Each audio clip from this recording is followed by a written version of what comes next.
মই দৰাৰ বাঁহ খাওঁ। ছোৱালী নিব আহিছোঁ। আমাক ঢুকাৰ আমি পিছতে যোৱাৰ পিছত গধূলি যোৱাকালি জোৰোণ আছিল। জোৰোণ আছিল। জোৰোণ দি গৈছে গৈছোঁ। যোৱাৰ পিছত আমি 7টামান বজাত 7:30মান বজাত আমি খবৰ পাইছোঁ। খবৰ পাই কি কৰে কি নকৰে সিহঁতৰ লগত আলোচনা কৰি আমি এইটো ৰাস্তাই ল'লোঁ। ল'ৰা ছোৱালী দুটাৰ কথা ভাবিয়ে আমি নলবাৰী জিলাৰ কৈঠালকুছিৰ পৰা আহিছোঁ। ইয়াত সৰভগত আমাৰ নিশিতা দাসৰ লগত আমাৰ ভতিজা প্ৰাঞ্জল বৰ্মনৰ বিবাহ ঠিক হৈছিলে। যোৱাকালি জোৰোণ গ'ল, আজি বিয়া আছিলে, কিন্তু দুৰ্ভাগ্যজনক এই ছোৱালীৰ দেউতাক যোৱাকালি আবেলি 6 বজাত ঢুকালে।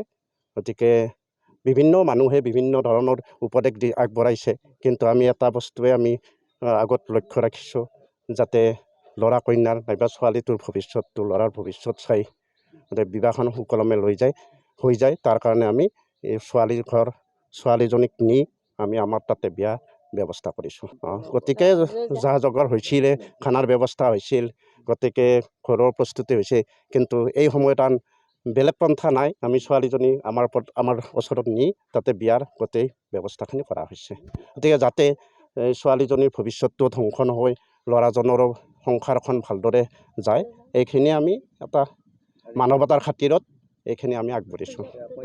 কইনাজনীক আমি লৈ যাম, লৈ যাই তাতে গোটেই বিয়াৰ ব্যৱস্থাখিনি কৰা হৈছে। গতিকে ছোৱালীজনীৰ হয়তো কোনোবা আলহীৰ বিবাহ কন্যাদান কৰিব, আৰু বাকী আমাৰো সেইখিনি থাকিব।